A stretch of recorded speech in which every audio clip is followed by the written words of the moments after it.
Yeah, please go ahead. All right. Good evening, everyone. Welcome to the Lagos Studies Association webinar on graduate school application and experience in Europe, perspectives from graduate students.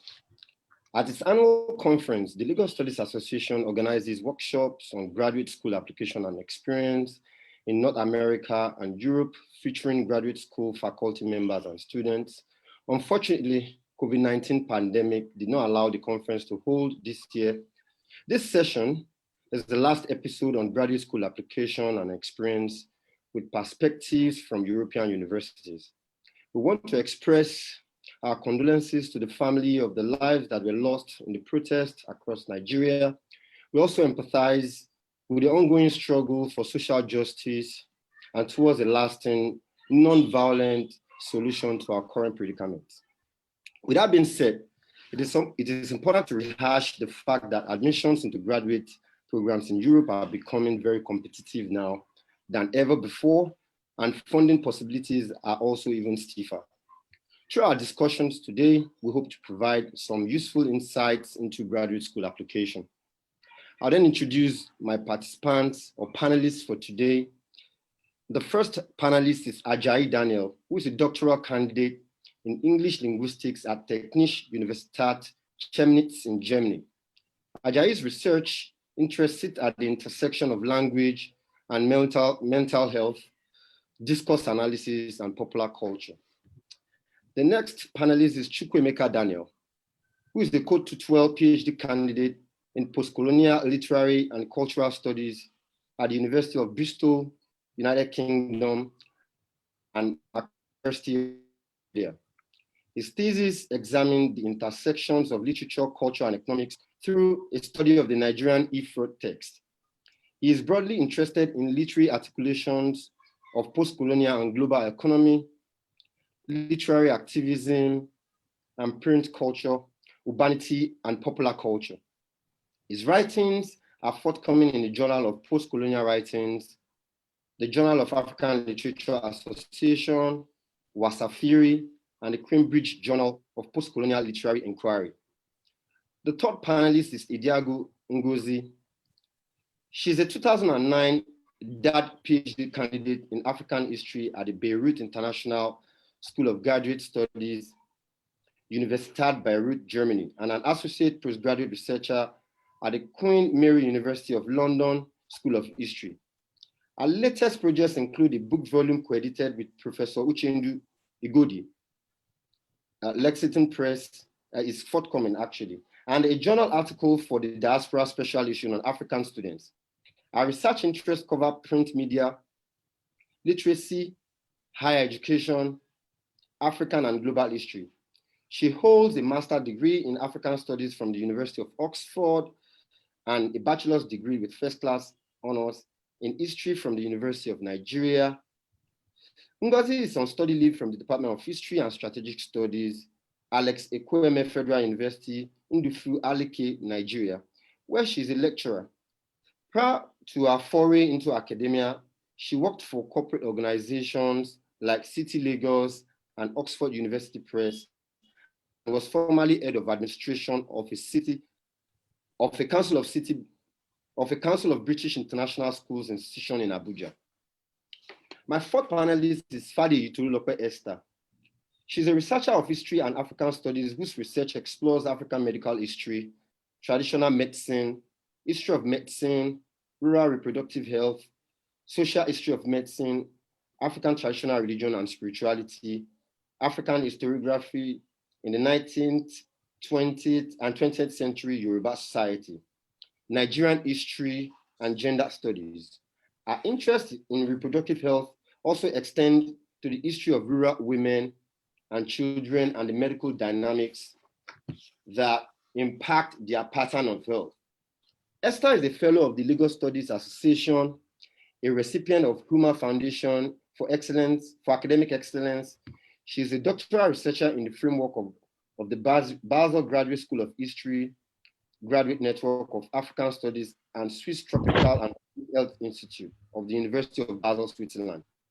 The scholar is the founder of ABI Africa, a healthcare foundation that seeks to advance the reproductive health of women and children in rural African communities.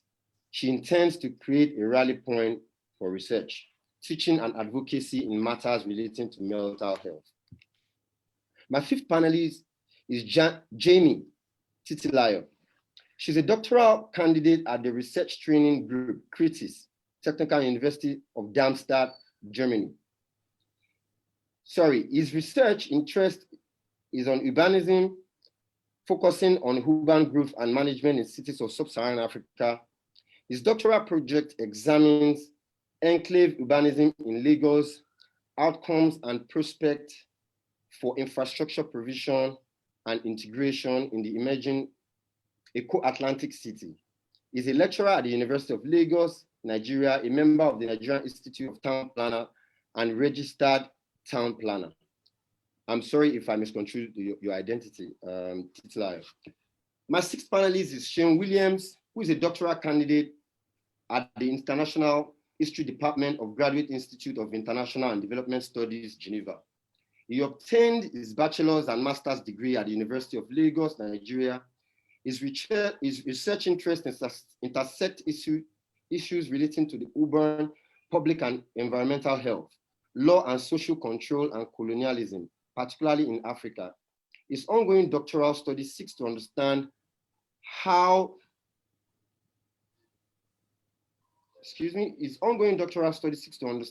the British colonial establishment, particularly its medical, legal, and law enforcement machinery was impacted by indigenous mores, social norms, and worldview regarding disease, diet, wellness, sanitariness, hygiene, modernity, and urbanity in Lagos. And to just introduce myself, my name is Oderin Peter. I did my bachelor's at the History Department in the University of Ibadan before I moved to Basel in Switzerland, where I conducted my MA degree and recently completed my PhD degree in African Studies. My works have appeared in the African Journal of Gender and Religion, and then I'm currently working on two projects. One is a book that is going to be published by Lit Verlag in Zurich on digital spiritualities, social media, and Nigerian Pentecostal churches in Switzerland. And the other one is on disembodied congregation and the rising phenomenon of internet churches in Nigeria. Without further ado, I'll run through the themes for discussion. First on our list is things to consider when picking a graduate school, contacting prospective supervisors, what are the do's and don'ts, what admissions committee look for in applicant dossier, writing competitive PhD proposal, funding for graduate program, finally, graduate school life, community building, and networking. Of course, these topics are not casted in iron. We can also add one or two things at the end of the day. So we'll speak for about 2 minutes in this order. Ajayi Daniel will start first, and then Chukwemeka Daniel will go second. Esther, you're next, and Ngozi Titilayo, and then Sheon would speak lastly. To our first question and to the first panelist, Daniel, what are the things to consider when picking a graduate school? Thank you so much for this opportunity. And I must say that I'm very happy to share my experience here. And I'm certain that a lot of people would pick one or two things from this. So to your question, there are certain things one needs to consider as a prospective graduate student. Since we all know that a graduate program is all about research, you are going there to conduct a research, to study. So there's basic things you have to consider. I think the first thing a prospective graduate student needs to consider is the fact that you have to think about a research idea alongside your research interest. Where does your interest lie? This is a question you need to answer. Then, what are the things that you enjoy doing?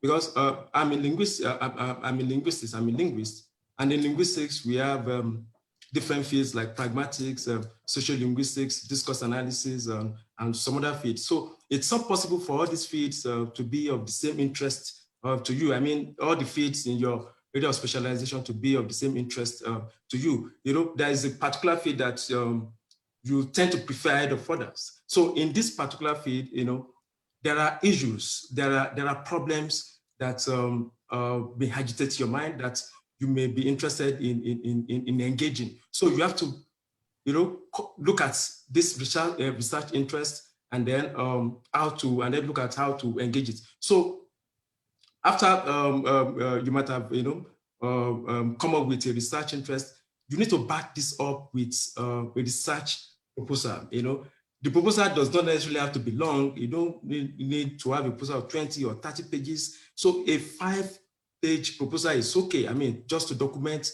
your interest and the idea, you know, that you are particularly interested in. So these are the two major things I feel one needs to consider. The first thing is to look at, you know, your research idea, your research alongside your research interest. Then the second one is to back this up with a proposal, you know, just to document the idea that you already have in mind.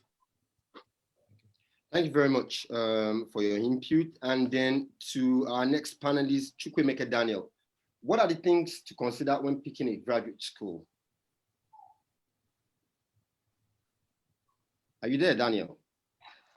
Yes, I am. Thank you. So for me, when considering applying to a graduate school in Europe, the first thing that one should bear in mind is that the supervisor, getting a supervisor who will be interested in your research is like 90% part of the journey, because such a supervisor will be the one to, in most cases, push for you to get funding, because graduate school is usually much better when you know, when it is funded, or rather fully funded.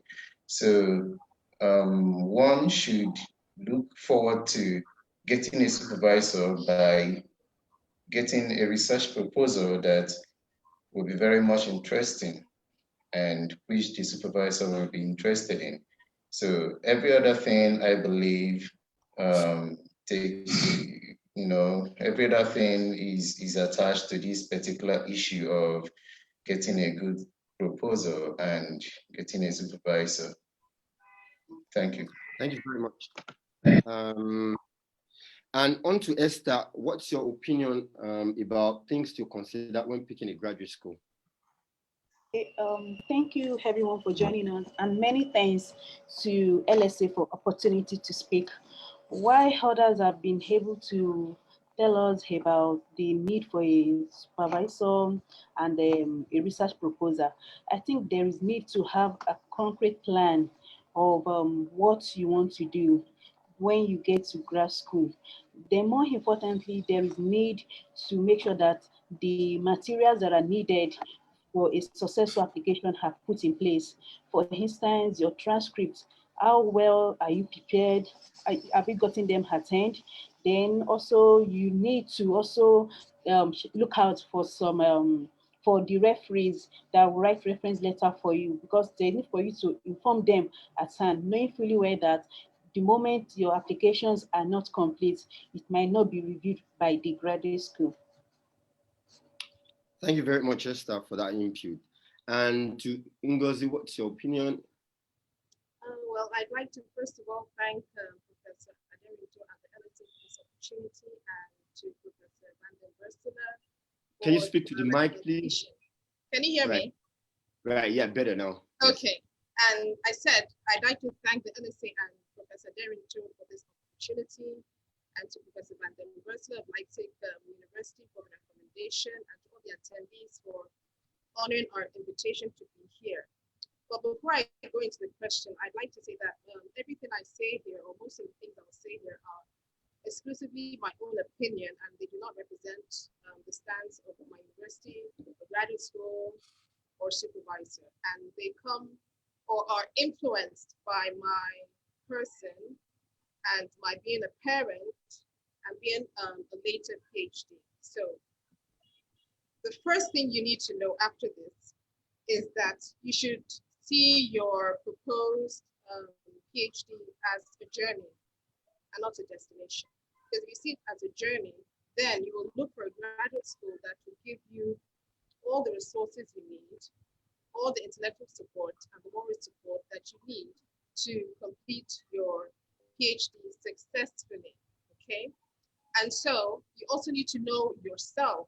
What are your personal preferences? Like I said, I'm a later PhD, meaning that I did not do my PhD immediately. I finished my master's or my bachelor's, because some people, just go straight into the PhD. So what are your personal preferences? Do you like to do your PhD in a small city or a small town compared to a large city? Would you, for example, here in Germany, we have the structured PhD, where you're like in a graduate school, or the individual PhD program, where you are working directly with one supervisor, okay, one professor. And then would you like to be in a campus setting? Because my university is in a campus, all the buildings are in one place, except for maybe some specialized buildings, or a university where the university buildings are scattered all over the place. And finally, you need to consider your own personal background. If you are married or a parent, the other questions that this will raise. If you're bringing your child along, when do you want your child to go to school? Because you wouldn't want to be worried about your child and how he's settling in or how she's settling in while you're doing your work. You want to be able to be settled. And if you're bringing your spouse be able to work. You don't want your wife or your husband to be here bored while you go up to, to do your work in the university. So you need to consider all these things when you're picking a graduate school. Very well then, thank you very much. And on to Titilayo. Yeah, thank you for having me. Thank you to the LSA and thank you to the audience. Specifically, my co-panelists have mentioned very valuable points, but I would like to emphasize the fact that when you are considering picking a graduate school, you need to actually be sincere with yourself about your interest, because I have this little experience about when you get in and the journey gets somehow discouraging or something, or may seem not interesting anymore. And what drives you along in the journey is that if you actually make your choice, make your preference for the program you are going into and the school based on your personal interest. I'll give you a very good example. In my master's program, I actually focused on urban health, but I realized I was honest with myself when I was trying to, when I was making my applications for a graduate school. This part of urban planning doesn't really interest me. I love urban issues that has to do with urban growth, population management, and the likes. So when I made my application into the graduate, I actually made 3 to 4 applications, some to Europe and some to other universities across the world. I was honest with myself, irrespective of whether there are opportunities in those lines. I ignored them because they weren't part of my interest. And today it's actually helping me, because sometimes I just feel like, oh, and I feel encouraged to move on because I really have interest in that part of my field I am researching on. So some people, I didn't want to say a lot of people, some people make that mistake. They just jump, oh, this grant is available, this opportunity is available at this university. Oh, there is a supervisor advertising for such kind of position, graduate position. So if you are not honest enough with yourself, as you go along, you are going to drag along or be discouraged. Some people, we've heard of stories of people who had to drop out. So I think what I would like to emphasize, aside what my colleagues have said, is the fact that make sure the program you are applying to and what you are going into is actually your interest. I mean, your area of specialization you are going into actually interests you very much. If not, frustration and maybe dropping out may be inevitable as you go along. Thank you. Thank you very much, Titilayo. And on to Shion. Okay, I want to begin by appreciating the LSA for bringing me on to share my experience here. And I want to appreciate my fellow panelists here and also the viewers. So having said that, I really agree with many of the points that my fellow panelists have pointed out. They've spoken about the need to, examine your own personal interests and passions. You need to look out for a prospective supervisor. You have to have a very clear plan of your own. So I agree with all of these points, but I also want to point to the fact that you also need to look out for language consideration. So Europe is not made up of one language speaking. English language is not the lingua franca for all the countries in Europe. There are a lot of languages that are used here, and many of these languages are also used as languages of instruction. So you also have to consider that. For instance, here in Switzerland, depending on the canton, canton may be considered to be state. Depending on the canton where you are, there are about 4 languages of instruction that are operative. So you have French, German, Italian, Romance, and the likes. But even in the midst of all of this, there are schools that even when maybe German is the language, the lingua franca of that canton, they also have institutions that teach in English. So you have to consider that. So you may find a very good school, but then it may be that the language of instruction for that program or for that course may not really be in English. So if you do not have strength in some of these languages, that may be a serious hurdle for you to cross. And then so I also want to speak about the climate here, right? So the climate here is completely different from the climate in our own parts. So it's not the tropics here. You can see that I'm padded up right now, and I am trying to take coffee simply because it's very cold here and the house heaters are not working yet. So you have to be ready to really face the cold weather when it comes, and it comes and lasts for long. Last several months. You have to consider that. Another thing I think that we really need to consider is social life, in our own communities back in many parts of Africa, we live a very communal life. It's not really the same thing here. It's an ultra individualistic life here, right? You have to be you have to be by yourself and with yourself. So for instance, many of the European countries are now experiencing a second wave of the coronavirus, and a number of countries may begin to, institute lockdowns again. For instance, my own school will have to move completely online from next week. So this is an issue that you also have to consider. I had to run back to Africa. I had to run back to Nigeria in March because I couldn't live all by myself in the room with my gadgets. That was the only reason why I came back to Nigeria, and I only just returned here last month. So you have to consider that if you are a very sociable and if you are someone who really likes communal living, you have to you have to be prepared to live on your own by yourself and with yourself. Thank you. Thank you very much, Sean, for that important message. I don't want to preempt any of the panelists, but I think we should stick to the 2 minutes time. I also want to tie what Ngozi said about support, actually, which Sean mentioned now about social support. I think it's really important that you've mentioned, Sean. Thank you very much for that. I also want to add that one can also check for the admissions calendar and also deadlines, because they also vary. I know in Switzerland, we have about 2 semesters, the fall semesters and the spring semester. So you need to check the dates and the deadlines for admissions and applications as well, and also the length of study as well. So let's move on to the next question, which is contacting prospective supervisors. What are the do's and don'ts? I'd like us to bear in mind that graduate school is comprised of both MA and PhD programs, right? So please, if you have any experience with this, you could also share your thoughts on MA programs as well. So to my first panelist, Ajayi Daniel, what are the do's and don'ts when it comes to contacting prospective supervisors? Thank you so much for this question. would only talk about my experience as a PhD candidate because I had my master's degree in Nigeria, University of Ibadan.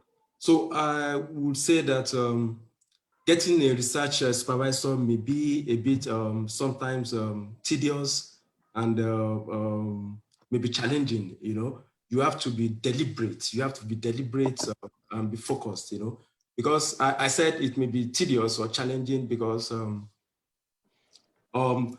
some of these supervisors may be too busy, you know, to reply your emails. Some of them may be on vacation, you know, for weeks and may not reply your emails, you know, on time.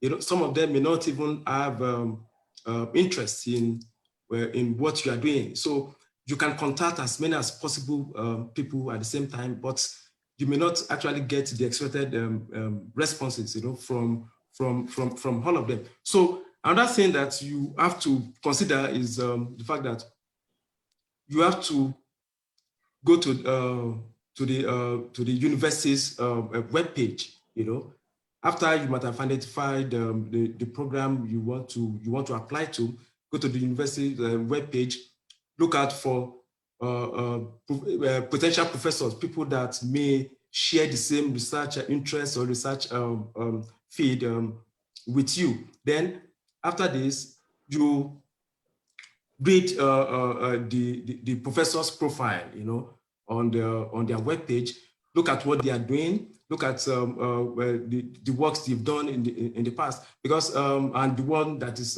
they are doing at the moment, because a lot of them have some works attached, you know, on their webpage. So it's very important to download some of these works, read through these works, and then try to make one or two comments, you know, about these works when you are sending them an email. Then, when you want to contact them, you need to, like I said earlier on, you need to have your proposal. So, for me, I think you don't just send an email to them that, okay, you want them to supervise, you want them as your supervisor.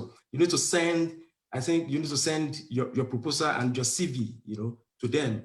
They need to have an idea, they need to have the feeling that you know what you want to do, and you've already taken some steps, you know, about what you want to do. Then when sending this email to them, I think it's also important to ask for their suggestions on your proposal. I mean, ask for what they feel, you know, about this proposal. It's I feel this is a way of bringing them into your work. Some of them may tell you, okay, can you look at this area, you know, in your work? So it's a way of getting them interested in what you are doing. So these are the things you need to consider. But one thing that, like I said earlier on, you can send emails to as many as possible people. Like when I was applying, I applied to schools not only in Europe, even in Canada, in the US, and in several places. So it's a lot of work. It's a lot of work. You need to send your work, you know, out, your proposal out. But one thing that you may want to avoid is contacting different supervisors, you know, from the same faculty, you know, because you know, in order to avoid the conflict of interest, because some of these supervisors may actually be on the same admission panel, and so it's you don't want to appear too, I don't know, you don't want to appear too desperate. You don't want to bring you don't want to cause clashes, you know, among these people. So and you don't want to appear unserious. You know, it means that you are just looking for ways to get out of, you know, your domain, and you don't actually have an idea of who you actually want to work with. So you have to avoid, you know, sending this your proposal out, you know, to different people from the same faculty. At least a member of the faculty, you know, is enough. Then if such a member is not interested in your work, he or she may suggest or send the forward email to other people that may be interested in the work. Thank you so much. All right, thank you very much, Daniel. Chukwuemeka, Daniel, your own opinion about contacting prospective supervisors the do's and don'ts. Please, may I implore you to stick to the time limits of 2 minutes. Go ahead, Daniel. Okay, thank you. I would say that one has to spread their tentacles by contacting as many prospective supervisors as possible instead of limiting themselves to a few in order to increase their chances. So, but also, Daniel made a point about not contacting too many supervisors in one faculty so as not to look unserious. In order to mitigate that, I always suggest that one should contact perhaps maybe one prospective supervisor from one faculty in one university, then do so at other universities. And that way, there is no way some supervisors we know or some faculties we know that you are contacting so many supervisors or prospective supervisors at the same time. I know some persons that contacted some prospective supervisors at up to 30 universities, and at the end of the day, they got one offer at the University of Leeds in the UK. And I also contacted, when I was looking for PhD admission in Germany, I remember I contacted more than 30 prospective supervisors in German universities, and I got one at the University of Bayreuth. So I suggest that contacting many supervisors at the same time is ideal. Of course, you are going to replicate the body of the email, but of course, you also have to tweak the emails in order to suit the particular supervisor you are contacting so that you won't just send the same thing to everyone without tailoring it to the needs and profile of that prospective supervisor you are sending an email to. And so there are two ways you can send the email. Like Daniel said, it is either you send the email attaching your CV and proposal immediately, or you can send an email telling them who you are and what you intend to do, and asking them if they could allow you to send your profile, like CV and proposal. But you also have to bear in mind that some of these academics are very busy and may not have the time to indulge you by replying your email to say, oh yes, go ahead me. In other words, it is advisable, we say, to immediately attach your proposal and CV, so that if the person may not be so free to attend to you by replying you immediately, they will read mail and perhaps go through your attachments, and if they want to work with you, they will reply. So that's what I think. Thank you. Right, Daniel, thank you very much for your input. I would ask Esther to also give her opinion about contacting prospective supervisors, the do's and don'ts. Esther. Okay, and thank you very much. Why other panelists have focused on going through the profile of the potential supervisor, I think it is very important that before doing that, there is need to go to the web page and see if it is allowed, or maybe there is a clear instruction that you should contact a potential supervisor, because many times some will tell you that you shouldn't do so. Then while contacting such a potential supervisor, there is need for you to be able to identify who he or she is. I remember a particular time I was trying to gain admission into North America.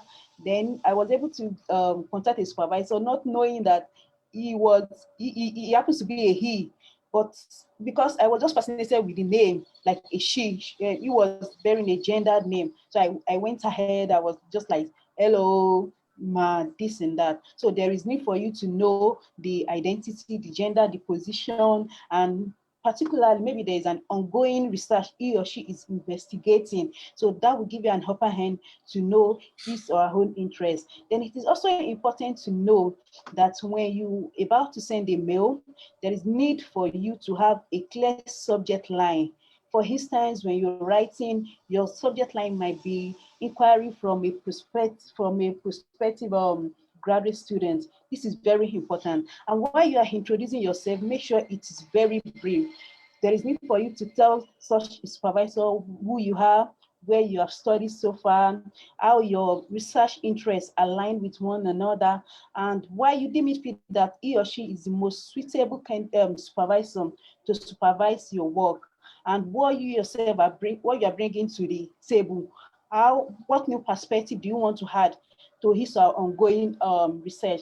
Then I think it is not appropriate for you to ask some administrative questions like how much is the application fee or the deadline for the application. So all these things must be put in place. While you'll be sending your abstract or your research proposal, there's need for you to have looked into the web page to look at the acceptable department citations style. Then above all, there's need for you to appreciate the supervisor for his or her time, knowing fully well that they're always well busy or engaged. Thank you. All right, thank you very much, Esther, for your input. I would go to Ngozi.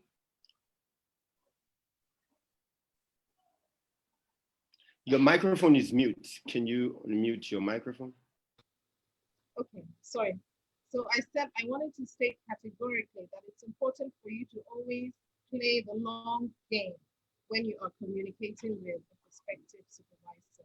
And if there's time, I'll elaborate more on this. But in essence, I'm saying that you should try and build a professional, relationship with the supervisor so that even if you don't get this position or you reject the position at the end of the day, you never know how they may be useful to you in the future. So as my people say, oh yeah, nobody knows tomorrow. So the next thing you should do is to be respectful of the professor's time. As my co-panelists have said, professors are very busy. You don't want to be asking them administrative questions or questions that you could have found out yourself by paying a visit to the website. And it also reflects poorly on you, because if you can't even do basic research, then, I mean, there's no point. Then why are you applying? You can't come and do a PhD. So you should be able to do this basic research by yourself.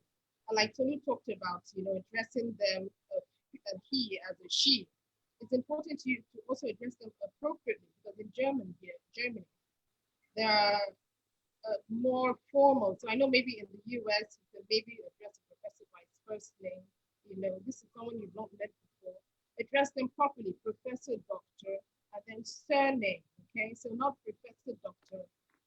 Ngozi, but Professor Dr. Edagu, and you sign up with your first and your last name. And please ensure that you spell the name correctly. It's a different thing if you mispronounce it, okay? But you can easily copy the person's name from the website. And in Germany, here, it's only professors, to the best of my knowledge, that supervise PhDs. Another thing to consider is that when you're writing, you should get straight to the point. And like my other co-panelists have said, give them information, background information on your education. But you only want to give them enough information to whet the appetite, because you don't want to overload them with information. So even if you want to send a proposal, I would advise, make it a one-page summary, but make sure that your CV is there, and that your CV, I'm talking about Germany now, is in the European style. Okay, I think how to describe it, the dates are by the left, and you include even your secondary school education. Okay, that is for the European CV. And also, even if you don't want to send the other documents that are required, make sure you have them on hand and ready, because if this professor responds to you and asks you to send it, you don't want to wait, you don't want to have to delay for a week or two, okay? So ensure that you have them all ready, so you can send them immediately when asked. Thank you very much, Ngozi. Over to you, Titilayo. Can you unmute your mic? Okay, so I will speak from my own experience, and I'll do that very quickly. I actually did not have to look for a supervisor eventually, because I later got to respond to an opening at the TU Darmstadt. They needed people to work on urbanism in sub-Saharan Africa, so I applied. And one thing I would say, if you happen to have such kind of experience, I mean, you have to respond to a program and you're given a date to be interviewed, is this: don't tell them the experiences you don't have, because from my experience, what you have to submit your documents quite all right, your proposal, your CV, and all of you. But more importantly, I believe a lot of importance was attached to the interview process. So it was done via Skype, and they asked you lots of questions. Okay, have you worked about this? Do you have experience in this? Did you study about this? One thing I would like to emphasize is, don't try to impress them by saying things you don't have experience about. If you haven't worked on a particular aspect of the research, don't tell them you have. And if you don't really have interest, or you have not studied enough on a particular aspect of your field, don't say you do, because I realized that about a year, some months into the program, I had to give a talk, give a presentation about something, and it was expected that, oh, okay, he had knowledge about this, he had said he had knowledge, and it was very easy for me. And I told myself, what if I had said another thing? What could have happened? So if you are fortunate to have my own kind, to go through my own kind of experience where there is an opening and you are admitted and you asked to come for interview, present yourself, be honest with your strengths and weaknesses, be honest about your experiences, and be honest about your research interest. Thank you. Thank you very much, Titilayo. Over to you, Shun. Okay, thank you. So I will just align with what my fellow panelists have said, and I will just go by way of a summary. So to just summarize, it is very crucial to start very early. I mean, you don't want to be writing a prospective supervisor when it is just 2 weeks to the end of the admission deadline or something, and then you want to put pressure on the supervisor. So you have to start very early. You have to start writing. I mean, try and collect your transcripts, even if they are just student copies. Have them handy with you, your certificates. I mean, so if you have to draft an SOP or a motivation letter, all of those things, begin to work on them beforehand, not when the admission deadline is almost, closing. Then you have to do your own research. You have to do your homework. You read profiles, you read publications of prospective supervisors, you look at their ongoing research. When you do all of that, you will be able to demonstrate alignments. I mean, you have to show that what you want to do when you come for this graduate program aligns with, the field, the interests of your prospective supervisor. So you have to demonstrate alignment. And it is also very crucial to observe email etiquette. So, I mean, these are not things that we are very familiar with, especially, some people don't even know how to draft basic emails. I mean, how to draft professional emails, formal emails. So it is key that you should observe email etiquette, be polite, be cautious, but then don't eulogize. Don't go there trying to tell the supervisor that he is the best person in the whole world. I mean, it will be very obvious that you are just trying to eulogize the person and you may not be taken very seriously. Thank you. Thank you very much. Thank you all for your contributions. I'd like to add that some of the websites of these universities are not always in English sometimes. So when prospective students is looking for information about supervisors, you have sometimes use Google Translate sometimes to understand what they're talking about. Sometimes the web pages are also translated around left corner on the web page. So you have to really look closely to know that this web page is translated. That's just a piece of information that I'd like to add. Moving on to the next thing, I'll call on Ajali Daniel to start with what admissions committee look for in application dossier. Ajali Daniel. Thank you so much.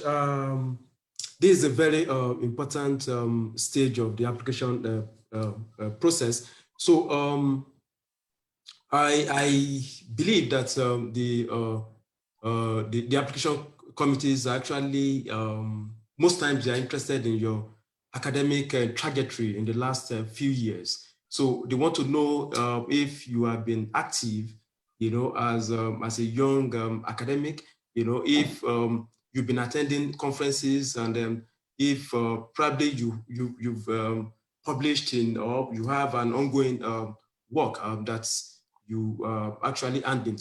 Then they want to see this. They want to see if you've been productive, because they don't just want to admit someone that is just coming in and then would not be able to that doesn't have the capacity to that doesn't have the capacity for a graduate program. So they want to see if you've been active.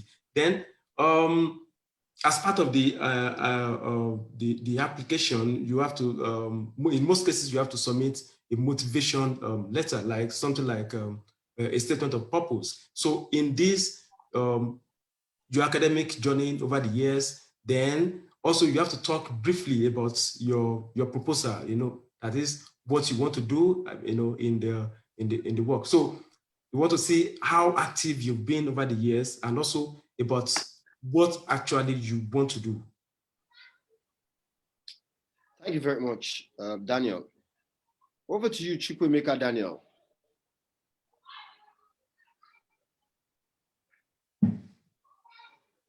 Thank you. As I often tell those who ask me such, who I coach for such applications, the first question I usually ask is, what is it about you that is supposedly exceptional? Why should your application be considered over other thousands of applications? So what are your areas of strength? Those are the things you need to emphasize in your application. So in your statement of purpose, you need to tell stories that will be interesting, that will attract the admission committee or the scholarship board to nod their head and say that this person will be a great addition to our university or our faculty. So you have to find those exceptional areas about you and add them in your application. My first application to Macquarie University in Australia didn't go through. Of course, I was granted admission, but no funding. So, but my supervisor believed so much in me.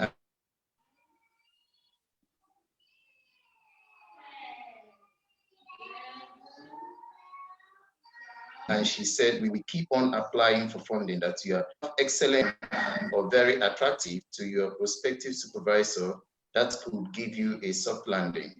And I didn't get funding until I went to Germany to work with Oxford Dictionary. And I told my supervisor about my an addition in my profile. I published a paper with a journal, which I will say now is not a highly rated journal, but I just published it because I was looking for a way to make my profile outstanding, so to say. So the fact that I am working at that point with Oxford Dictionary, and the fact that I published a paper, and the fact that I had a supervisor or a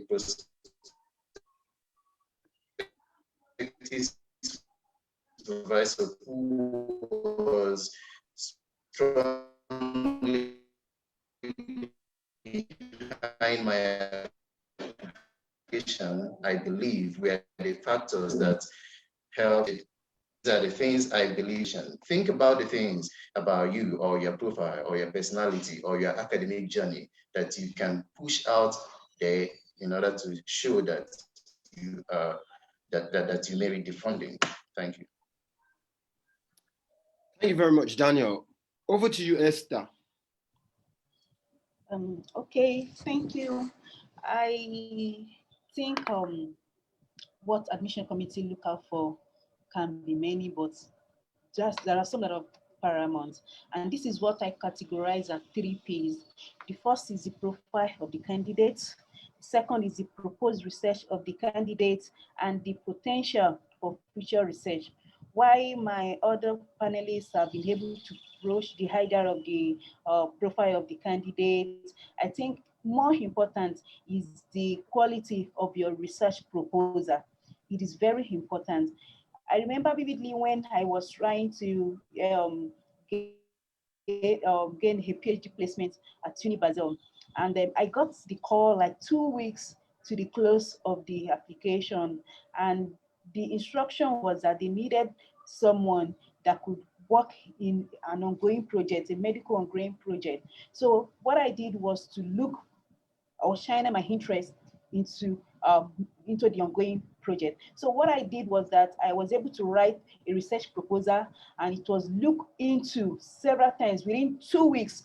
I have to do that overnight with two different experts in Nigeria. Yeah, they were able to look into it. And getting to Basel, I realized that that was one of the major things that got me into Basel. So I think your research proposal is very important. You need to create a connection between your research and the ongoing project that is at hand. And at the same time, your research must be able to fill a particular gap. Thank you. Thank you very much, Esther. Ngozi.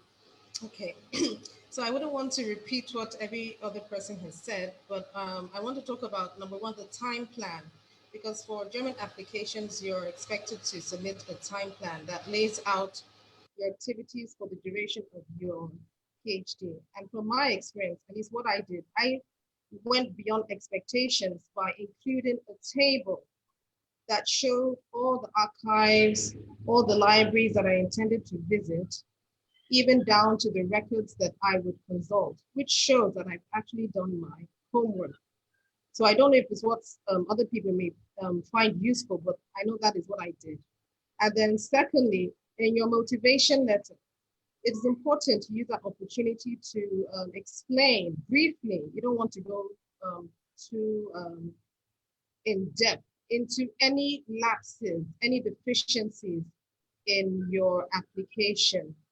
It could be that maybe you didn't get a very good grade in this course, or that there's a gap between some type of gap in your CV. So you can use the opportunity to explain it in your motivation letter.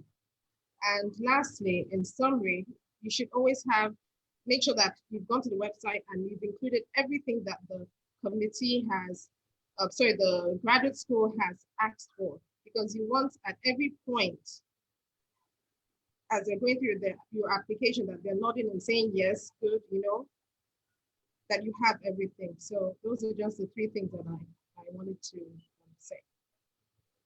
Thank you very much for that piece. What about Titilayo?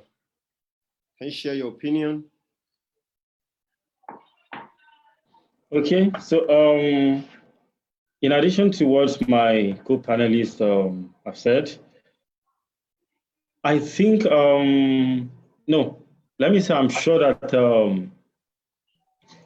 admission committee also, they actually, in my own case, I sense that they place emphasis on how active you are in that particular field. For example, if you have someone who, after the master's program is just trying to, like we use the language, hustle around and having not done some things, and the other person has been trying to, read further, participate in one or two research or something, or is actually following the trends of research in that particular area, it gives the persons an advantage over the other person. So like specifically, I've been able to learn over time that they look at your being active in that particular field. And when I mean active, I mean, how well have you been engaging with that field? What are the things you've done? Okay, fine. After your master's program, you've been waiting for admission. What have you been doing? It's not just enough to say you've been job hunting or trying to look for admission. What have you read? How much have you updated yourself? Because in my own case, I was fortunate enough when I actually contacted the supervisor, a potential supervisor here in Nigeria, and she told me that, okay, do you know about so and so person? And I'm like, no. And she said, wow. And how do you want a professor in an international university to believe you're actually serious?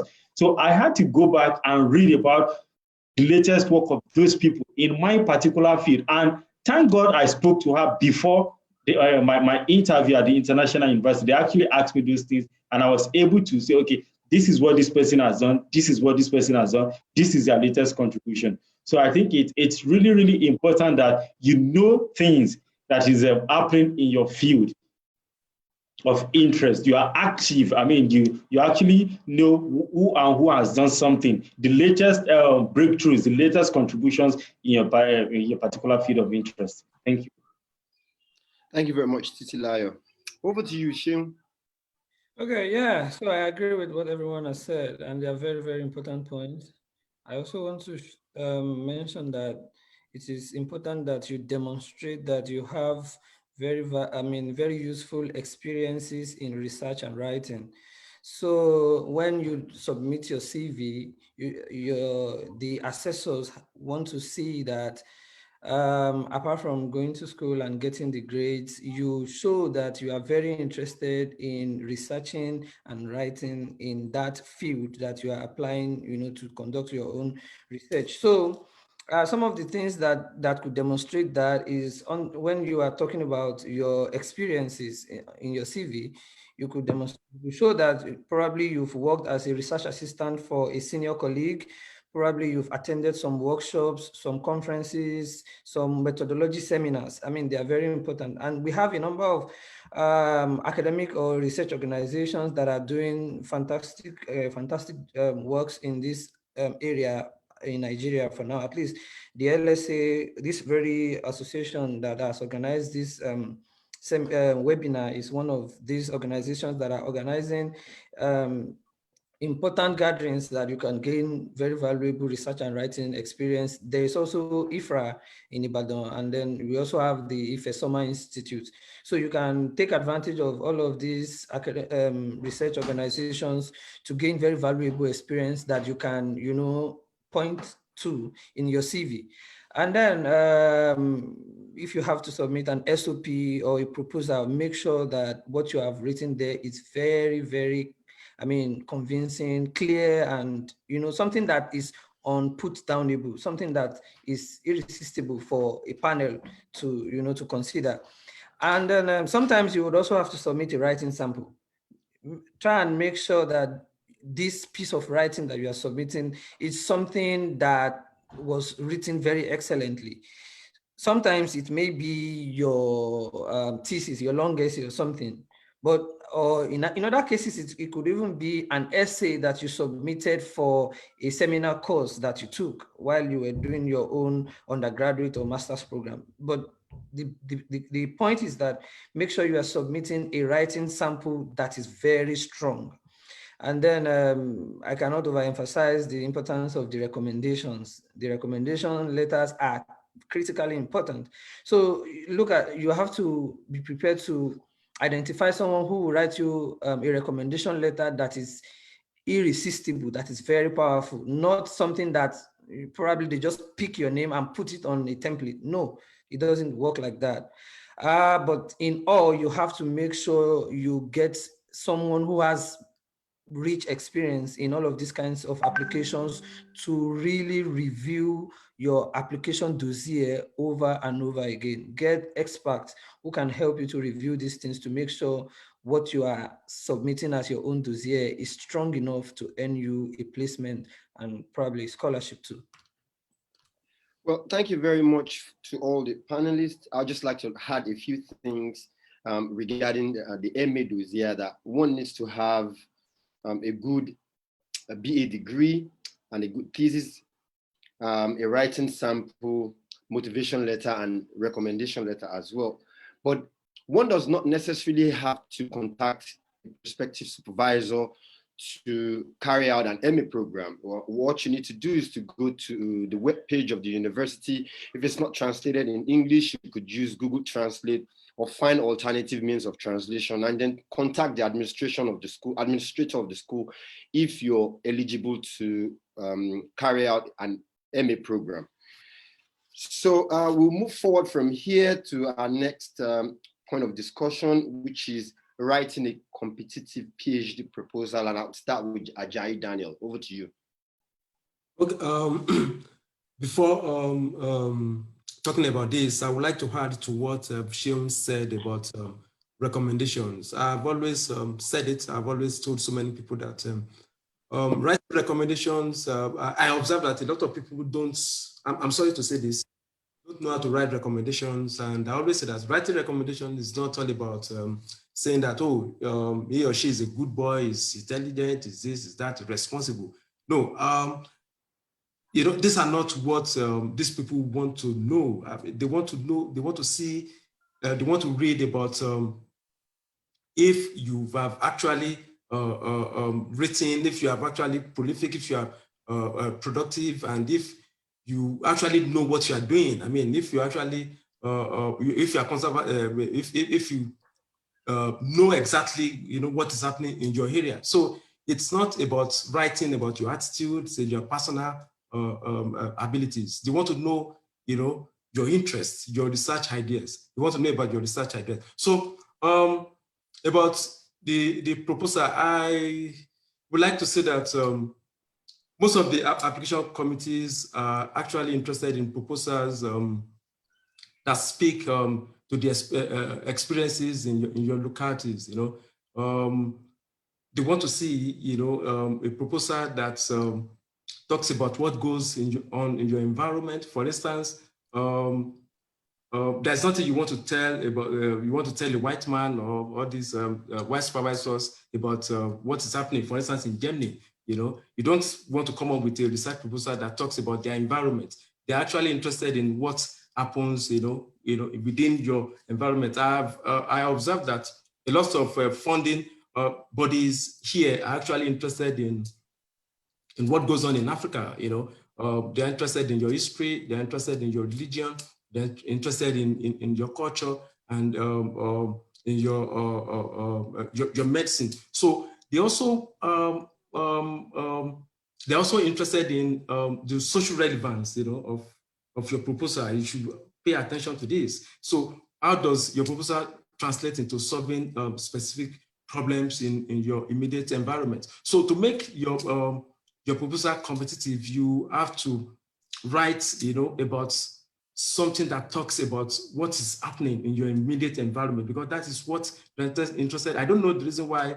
They may have some diplomatic reasons for doing this, but they're interested in what goes on around you and your experiences, you know, the life experiences of the people around you. Thank you so much. Thank you, Daniel. Chukwemeka Daniel. Thank you. Without having to bring in a lot of things and go beyond the time limit, I just want to speak in relation to what Ajayi said. He said something about, first of all, he mentioned writing a proposal on something that relates to the African environment, because he cannot tell the white man something that is about his or his own environment. So he is right. But in addition to that, it is not just going to be simply about what is going on in your environment. You have to articulate whatever it is you are going to talk about in your environment in a very critical way. For those of us in humanities and social sciences, it has to be theoretically articulated in such a way that it will look intellectual, of course, and academic.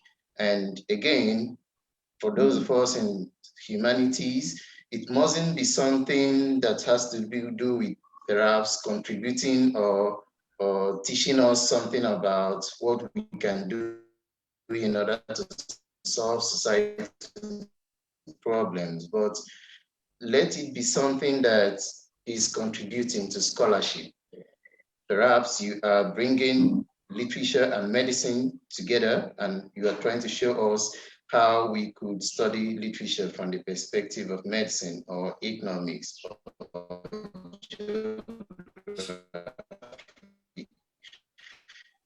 and you are up from your own place of origin, like Africa, for instance. So, like I said, I don't want to start mentioning too many things and go beyond the time limit. So I'm just responding to what Ajayi contributed. And I think this contribution of his is something we have to think very critically about, because what the content of your proposal is matters a lot when when considering or thinking about whether it is going to be successfully assessed by the committee? Thank you. Right, thank you, Daniel, for responding to what Ajayi has already said. And over to you, Esther.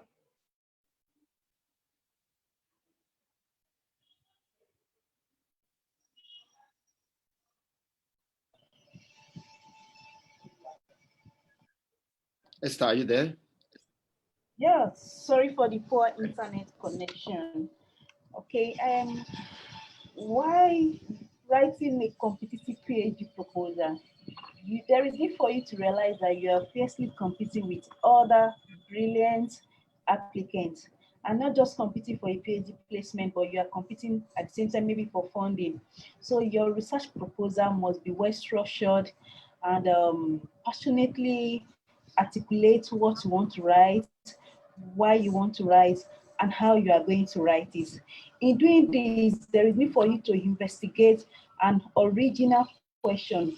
Don't be surprised that what you want to write, scholars have written on it. But what is the new thing you are about to investigate that makes your work so special and unique? And in doing that, there's need for you to address a gap in knowledge or add a new perspective to the body of knowledge. Then there is also need for your research proposal to be able to convey your own understanding of the existing literature. What is the gap that you want to fill? What have scholars said on the subject matter? So all this matters a lot. And also your methodology is very important. What kind of sources do you want to do? Do you want to employ? And at the same time, what approach would you like to use? I remember then that while I was writing, I was looking at writing during colonial period, and knowing well that I have to employ archival sources, there's also need for me to interview some set of people. In so doing, I realized that there is need for me to look at aged people who have been able to survive a particular generation. Then while you are doing that, there is need to avoid plagiarism in the course of your writing. Then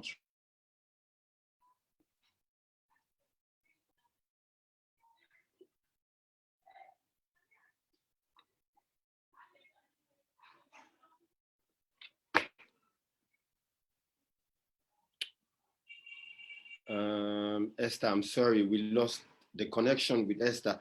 Can we move on to the next panelist? Okay. Ngo, do you want to step in? I'm sorry about that, Esther. Really sorry about that. So I just want to build on what Esther said about originality. So you want to make sure that your work fits into the larger research focus of your graduate school, yes, department or research group, or your supervisor's area of expertise. And you also want your work to connect to the current debates in the literature. So you wouldn't want to be citing literature from the 1950s alone, because of course in history we do cite a lot of rather old literature, but even you have to be current. So make sure, for example, in the year 2020 that you have works up to at least 2019 in your research proposal. And that brings me to your referencing as well. You have to be consistent with your referencing.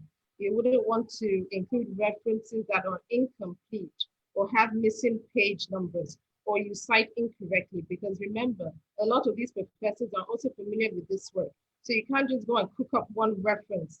I've seen instances where people write a reference and they quote the wrong author for a very popular book. So it's already clear to the professor that you don't know what you're doing. So you have to pay attention to detail.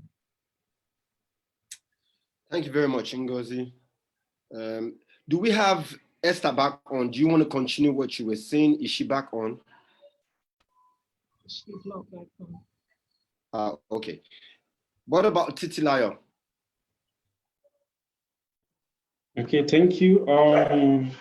On writing a competitive PhD proposal, in addition to what my fellow panelists have said, I would like to add that if you've really taken your time to study and update yourself in your field of interest, if you've updated yourself, or if you are very conversant with the recent contributions to knowledge in that field, if you've taken your time to actually get to understand what it is that has been done and try to get or carve out a missing gap in knowledge for yourself, it's really going to help you. It's going to help you a lot because I have to be very honest here. I didn't write a good proposal at first, but fortunately, my supervisor told me that you need to update this. This is not good enough. I mean, I am not saying I did not write it good enough for myself, but according to what she said that, okay, I should update it and try to put some things. And another person may not get the opportunity. You know what I mean? So you really, really have to, I have to emphasize on the fact that you need to get a good proposal. Once for your first proposal, you need to spend time on it and make sure it is actually very, very okay. And take note of other things my colleagues who have said, like, you know, you're actually competing for slots and you may just have just one opportunity for them to review your proposal. In my case, I mean, there were, you know, times where we had to go back to it and I have to discuss it. So that might actually not be for every other person, especially if the funding is actually very competitive. Also, you need good structure. You need to update the, you need to include the latest knowledge on literature and what have you. And your methodology has to be very, very clear. Very, very clear. And it has to be realistic too. Because there was a case of a supervisor, a professor that was talking about somebody's, you know, and said, okay, this methodology, how do you intend to do it? They don't sound realistic. And the person used that word. And I'm like, oh, wow. So you need to be very, very, you know, intentional about the quality of your proposal. And the reason why I'm emphasizing that is that there might just be one opportunity, I mean, one slot for your proposal to be reviewed, because especially when you are competing for, I mean, just limited slots and for, you know, proposal projects that are very, very competitive, funding that are very, very competitive. So I'd like to stop there. Thank you. All right, thank you very much, Titilayo. Lastly, Shim. Okay, thank you. So I like to think about the proposal more like the way, I mean, writing a proposal, I think of it like writing poetry. I mean, so it's about you trying to say so much with so little words. So in so little a time frame, or in so little a space, or in so little a word length, you want to say so much that would earn you a placement. This is critical because almost in all cases, these proposals have word limits that you have to observe. In many cases, it could be less than 2,000 words, sometimes less than 1,500 words. So you want to be able to pass on a story that, you know, that will earn you a placement, even though, I mean, so what you have in that proposal is about like what we used to have, like the chapter 1 of your thesis. You are trying to pass on the message in the chapter 1 of your thesis in just about maybe 3 pages or 4 pages. So I think of it like writing poetry. You want to say so much with so little. So I want to propose that you try to let that proposal, that crisp proposal, answer the 5 WH questions. So you want to tell the what of what you want to do. I mean, what exactly are you trying to do? Why are you trying to do that project? Where, you know, in many cases, which study area is your research looking at? Who, if there are personalities and people involved, who, when, the time frame, and how are you going to go about this? The how is the methodologies that you want to use, and many of my colleagues here have spoken about that. But I quickly want to react to, I mean, a point that a number of my colleagues have also made about trying to fill gaps.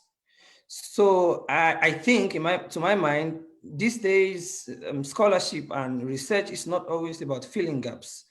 It is not always about filling gaps, because sometimes these gaps exist because there is no point filling them, or for instance, So the court archives in Lagos has just been burnt down. I mean, in recent days. There are a lot of projects, ongoing projects. This is one of the archives that I intend to use for my research. I cannot go there and fabricate these records any longer. So there are a lot of questions that may never be answered again because of the burning down of these records. I mean, these are records that span over 150 years of a court that was established in the 1860s. So there are questions that will never be answered because these records have been burnt down.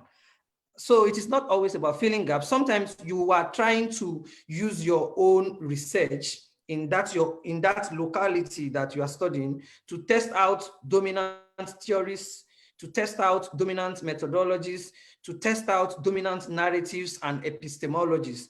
And in testing out these dominant theories, methodologies, narratives, and epistemologies, it may be possible for you to challenge them or even complicate them. So it is not always about filling gaps in knowledge. But all in all, when you write that's your competitive proposal, try to get experts, people who are very knowledgeable in these things to help you review them over and over again. Thank you. Thank you very much for your information, Sheon, and I'm really saddened to hear about the archive that has just been burned down. I'm wondering if you can get like some sort of a replica information from the Lagos State Archive that is not so far away from Magodo here. Do you know about that place? Oh, too bad. Too bad. All right, on to the next topic. Funding for graduate program. I think this is a very important one. And then I would like to start with Daniel Ajayi again. Daniel. Okay, thank you so much. Funding is a key aspect of a graduate program, and because a lot of these graduate programs are actually expensive, and without funding, you may not be able to proceed with them. So it's very, very important. You have to get funding, for your graduate program. So I'm only going to talk about what is obtainable in Germany. I would like to say that I want to say that most 90% of German universities are tuition free. You don't have to pay tuition.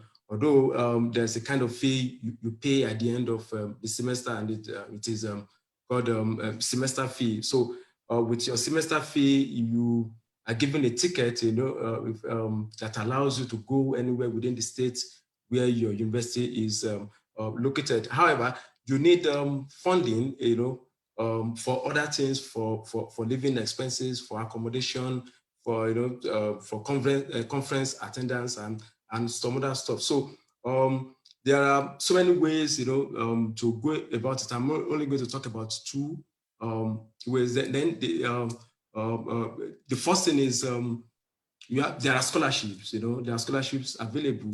I think that apart from the DRD and the CAD scholarships that are available here, there are also other bodies, organizations that are interested in funding research. We have Volkswagen and some other organizations. So if you want to apply, for instance, for the DRD scholarship, there are certain things you have to pay attention to.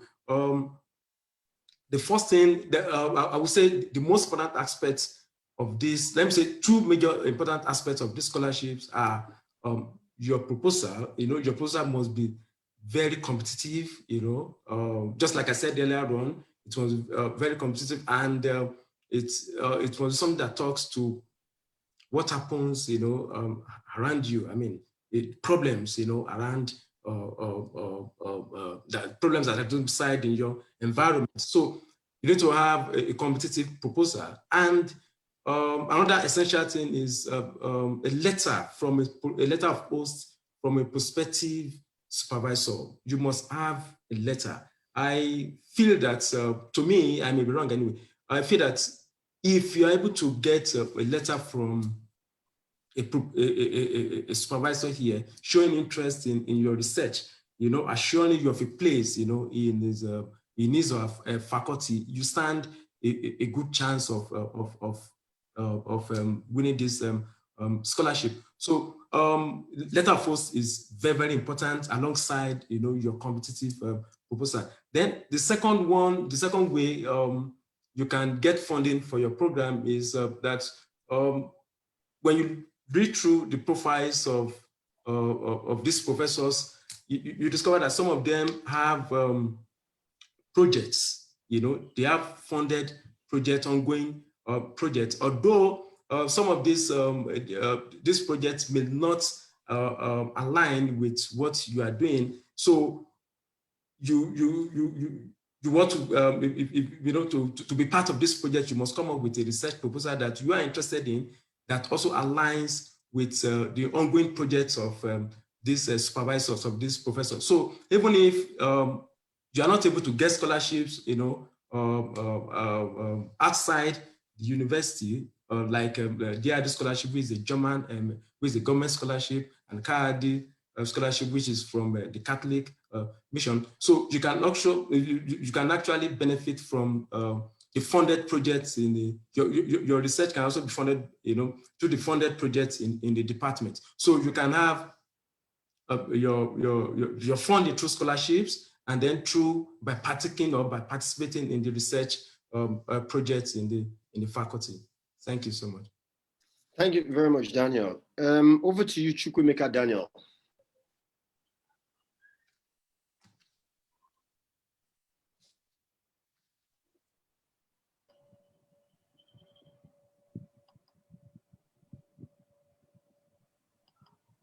Daniel, are you there?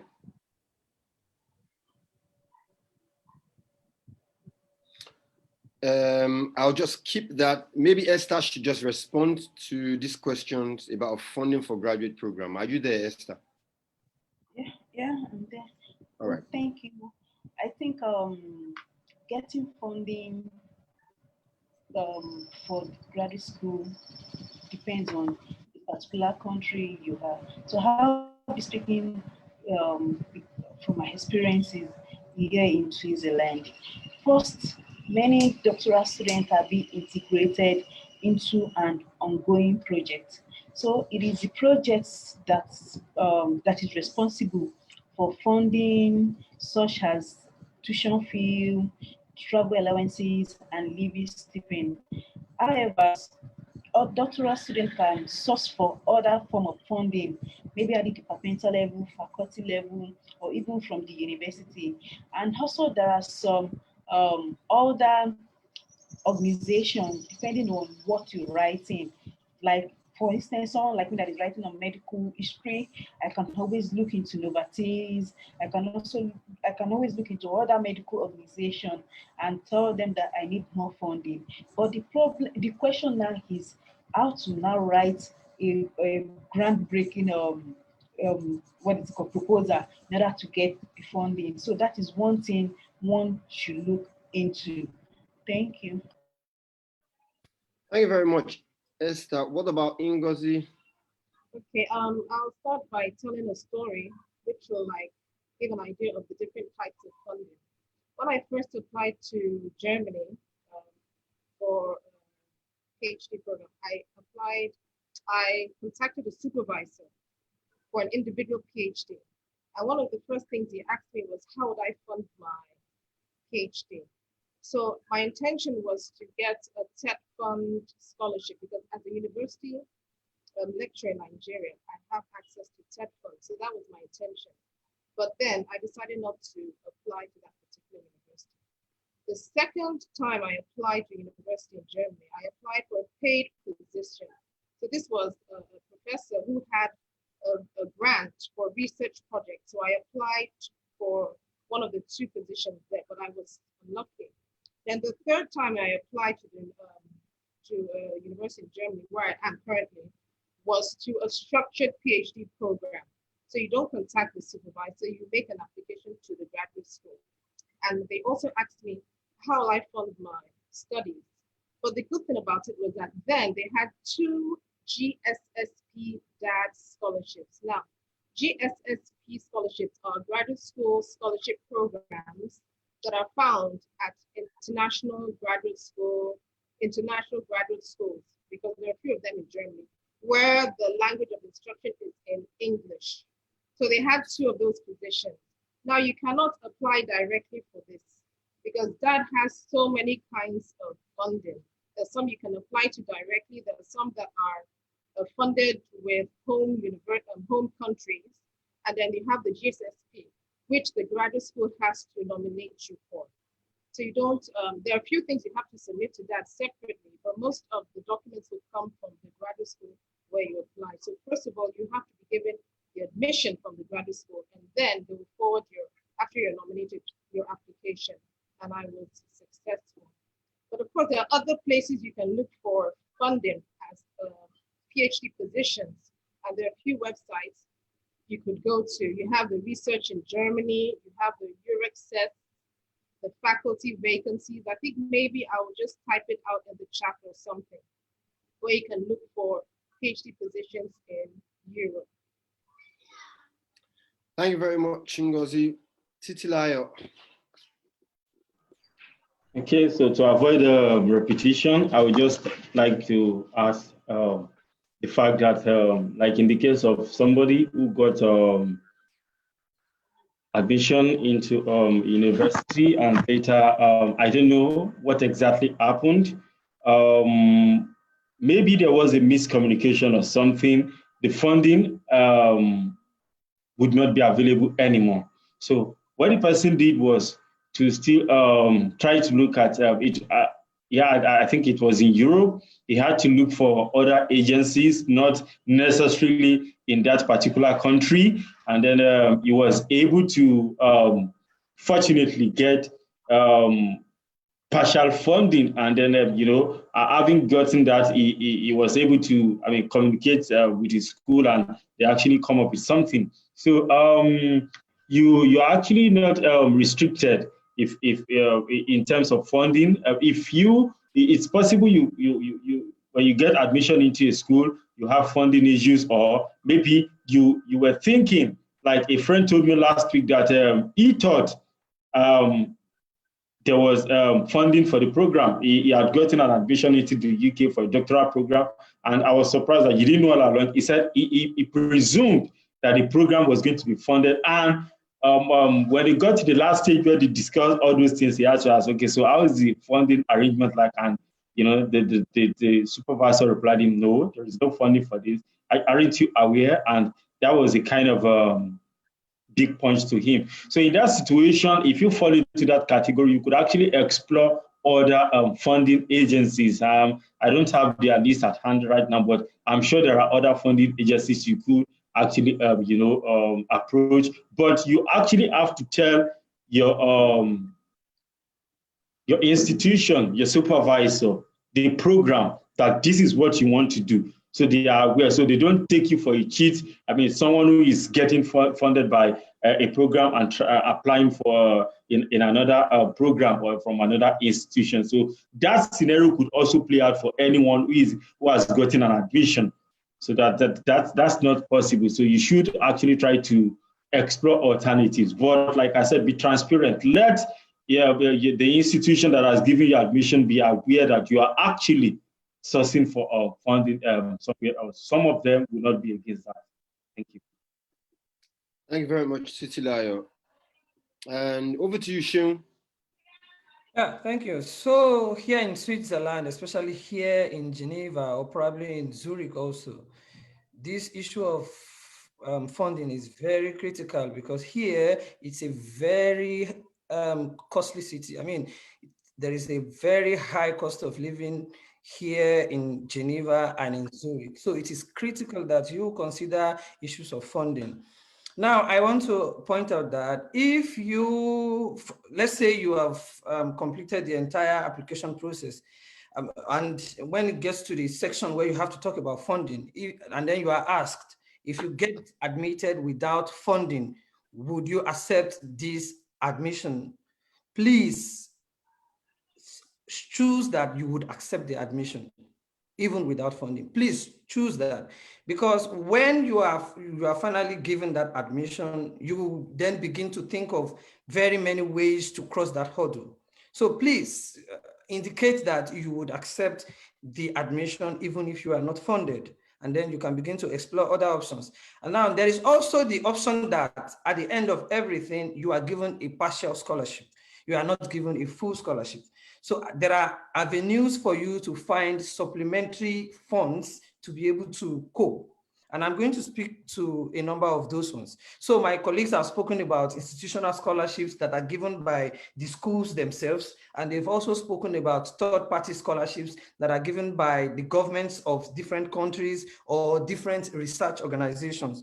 So I want to speak about some specific instances that are quite peculiar here. So here in Geneva, it's a global city. It's the city of, international organizations. So it is very possible for you to get paid internships with international organizations here. And that's a very good way to supplement. I mean, you could even get paid internships that are far higher than scholarships that institutions would give you.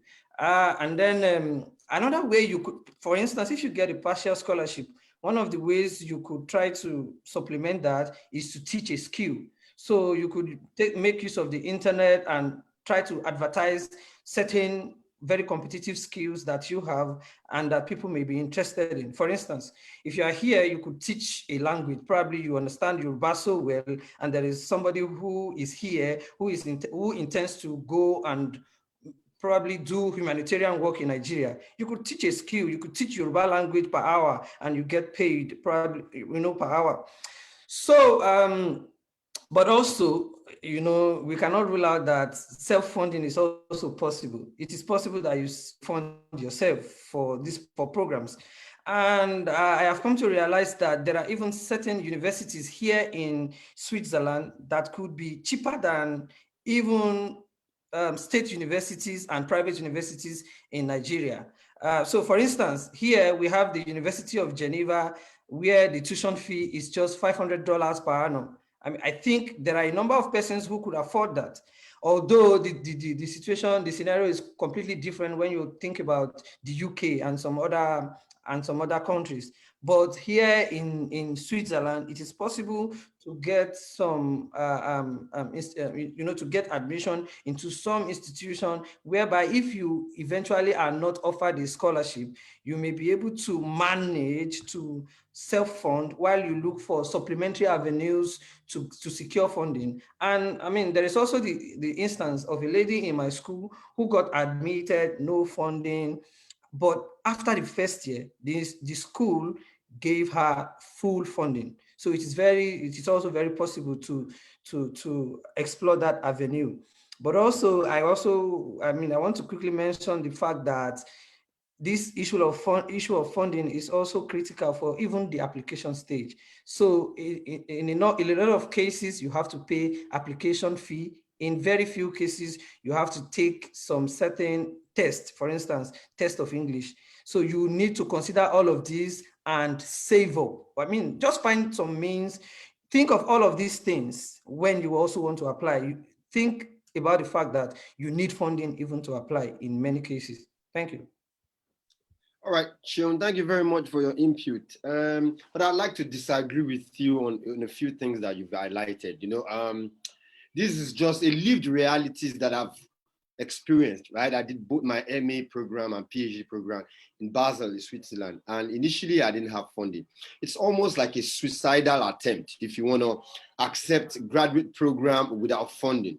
Because, for instance, you also talked about cheap universities. Yes, most Swiss universities are cheap in terms of their tuition, but the living expenses are extremely expensive. And you need about 2,000 francs to be able to sustain yourself in Switzerland. That's about 900,000 naira monthly.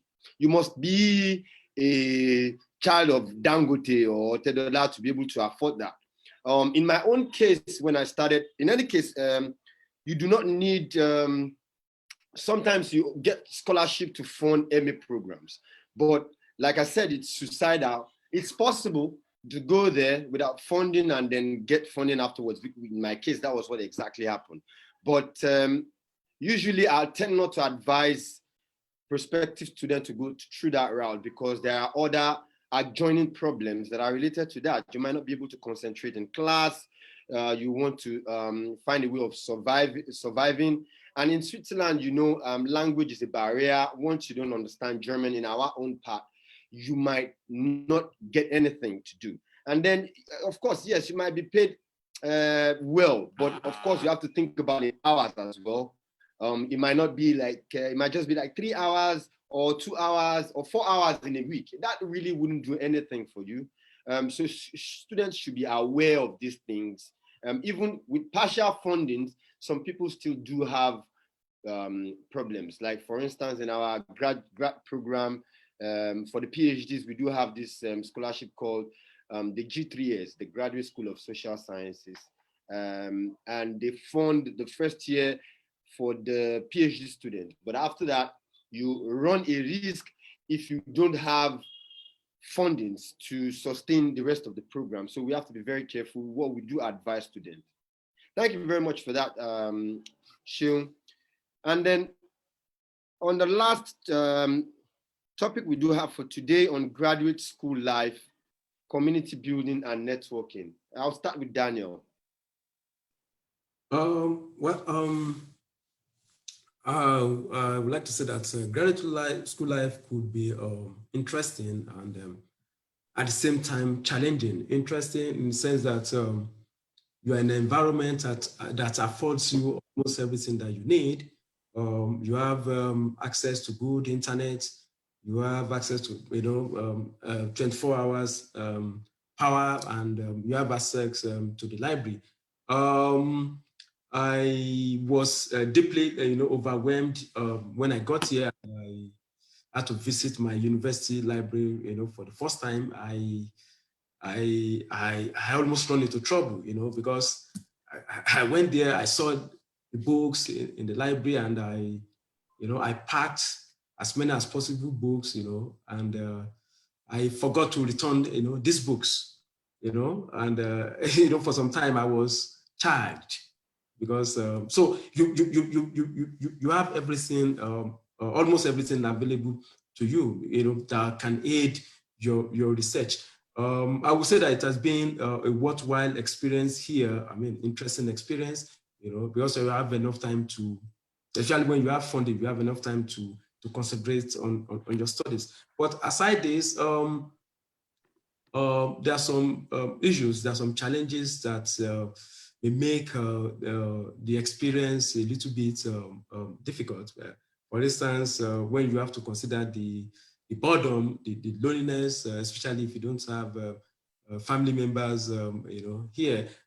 So it could be boring, and for some of us who don't like watching movies and so you just have to find other means of making yourself comfortable,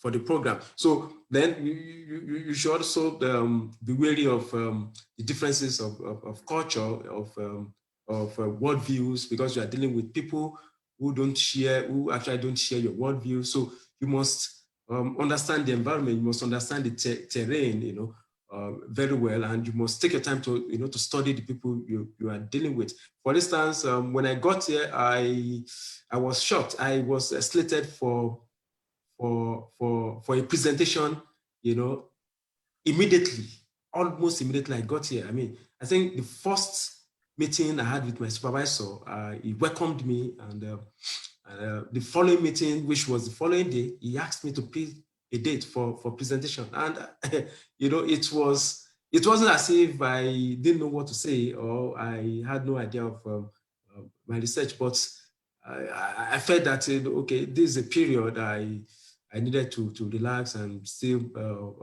try to understand the environment. So unlike what you have in Nigeria, at least the first 3 weeks of resumption in Nigeria could be for other stores, but here you are coming to work immediately. So I would say in whole it has been a worthwhile experience here. So it's very interesting. So networking, just like most of us, we agree with me. Mostly you network here mostly through conferences and platforms like this, workshops. You make sure that you attend workshops, seminars, and all. And I think that that is why they are giving you this money, to build yourself up, to attend conferences. And a lot of people come here, and the hustling mentality, they come with the hustling mentality, in Nigeria, and they don't spend money, attending conferences here and there. So you must be able to network with people, attend workshops, especially in Europe, where these countries are well connected, via trains and good transportation system. So you network through conferences, seminars, and other means that you can ever think of. Thank you so much. Thank you very much, Daniel. I also want to implore us for this last question to stick to the time, so that we can take Q&A questions as well. Over to you, Chukwemeka Daniel. Is he still online? Is he still here? Daniel. Esther, would you like to respond in place of Daniel? Okay, thank you very much. I think that is like can be like what you yourself decide what graduate school life is. Because many people coming down, leaving the shore of Africa, and their personal life itself might be just a reflection of how they have been or how they are so far. So it is important for you to move out of the shell and interact with others, because you need people that will provide support and guidance for you if you want to grow personally, academically, and professionally. So all this kind of interaction can always take place, maybe at the departmental level, at the university level, or maybe the local community that you find yourself. Regardless of your age or your race, there is need for you to talk to your other classmates the moment you get to grad school. Before the start of class, try to interact with them, maybe about just try and create a discussion, meet them very well. You should also attend departmental and faculty seminars. Try to be there, join various graduate school associations, and you can even start a study group. While you're doing that, you can also volunteer to serve on other committees. Then make sure you try to relate well with your senior colleagues that are already in the program. I realized when getting to Switzerland, and the first thing the secretary of the Center for African Studies told me was that, oh, there's in Nigeria, yeah, his name is Peter. Oh, this and that. And I was wondering, oh, so I'm not alone. But so I was looking forward to meet him. And the very first day I met him, I could recognize him that, yes, this is Peter, because we both, we share something. But aside that, I needed to go out of my shell to relate with other people. Then you need to also respect other people's culture. I'm the type that is, I'm familiar with my local culture, my local food. So getting there, I need to start eating whatever they are eating there, because most of the food stuff that I took there get to stay. So there's need for you to respect other people's culture. Attend festivals. Your supervisor should be one of your best friends. Make sure you relate with him or her. So this will help you to grow professionally and academically. Thank you. Thank you very much, Esther. It was nice meeting you actually back then. Ngozi, do you want to respond as well? Yes, so as we all know, community is very important. This PhD, you cannot do it alone. So the more people you have around you to support you, it's important. So for community, I find that Twitter is a very useful place to interact with other academics. You'll find most of them on Twitter, and they give so much useful support, mentally, or how to speak with your supervisor. So much information out there. It's just for you to follow the right accounts. And also, you need to get involved in your community, like Tolu said. And so I see myself, even when I go to the butcher, to the baker, I smile, I talk, sometimes so that you're not distancing yourself from your community. Get involved. even at my university, there's so many programs, okay, that I have aligned myself with in order to talk about my country. One of them is the African School Program, where we go to secondary schools in the community and talk about Africa, me and other graduates and other graduate students. We also have university organizations, like we have the Model African Union. So anywhere you see yourself fitting in, please go out there and make yourself known, because for you to have get friends as well, you also have to be a friend. You have to get involved. And also, I want to go back to what I said about playing the long game. I applied to several universities before I got this position. University of Edinburgh and Queen Mary, University of London. And when you made that introduction, you see that I'm a visiting student at Queen Mary. How did I get that position? It was because of the interactions I had with my prospective supervisor at Queen Mary. And when I got this position, I still thanked them and communicated with, her. And when I was looking for resources, she said, you know what, why don't you apply for this position? And I applied for it, and I got it thanks to her support. And then the supervisor at Edinburgh, I made her one of my mentors. So you can see that I've now expanded my networks. So even if you don't get the position, because you have been professional and they can see also that you're very good, you can tap into these resources. That's all I have to say. So the more people you have around you, the more enjoyable your PhD is going to be. And don't restrict yourself to your community. I know that many people, when they come to a foreign country, they want to join the African community, the Nigerian community. It's good, but why leave Africa, leave Nigeria, come back and remain in the same place? You need to mix with people from the environment you're in. When you go to the shop, like I said, I try not to speak English, even though my German is bad, because you have to speak people's language and they can see the effort you're making.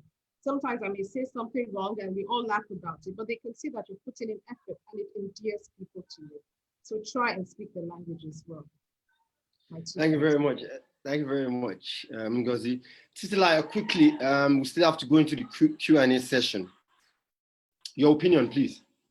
Okay, so in addition to what my co-panelists have said, concerning graduate school life, please, it's important for me to say this, that especially at the initial stage when you start trying to do one or two things, I mean, you're talking of, okay, now you have the admission, you are now into the graduate college. It is very important that you let your supervisor know that you know what you are doing and that you are serious and committed.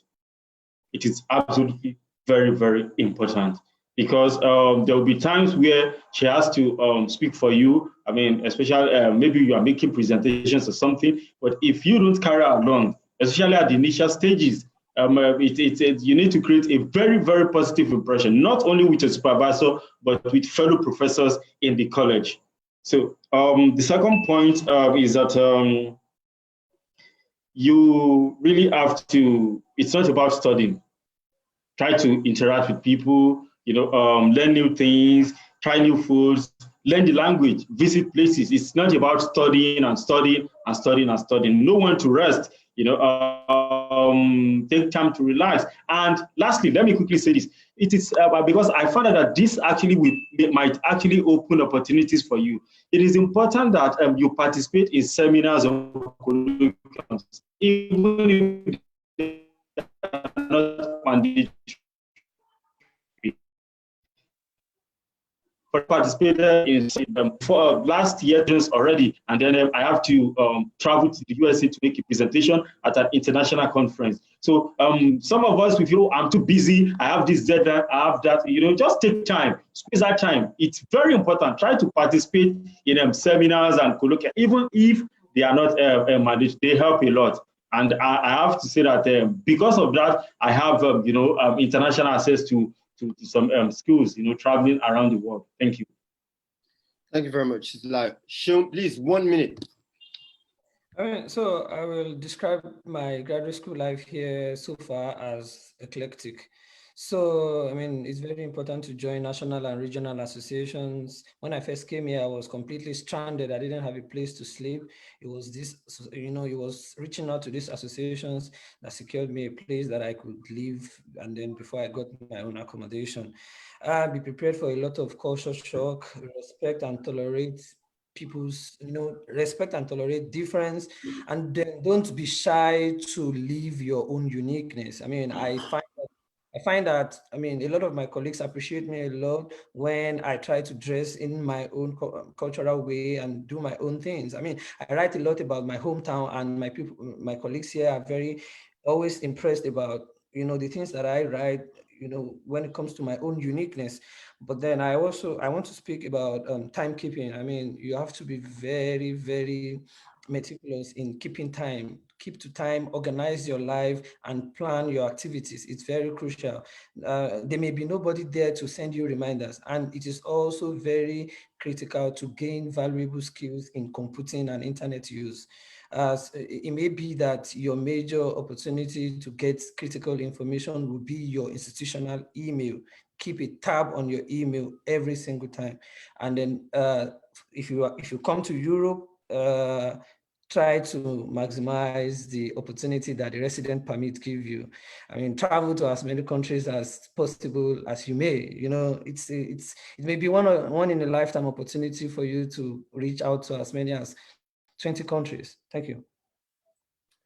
Well, thank you very much, guys, for your time and all these questions. Now we'll move on to the Q&A session. And someone wants your contact here. I just want to mention that his name is Kole Udutola. He wants your contact. There's a question here that I would like any one of you can respond to it. It's from Stephen Ushilaja. He says, I have a 2-2 in my undergraduate, but I have a B in my master's studies. How does it affect my chances of getting admitted into a PhD program? Sean, you can start if you want to respond to that.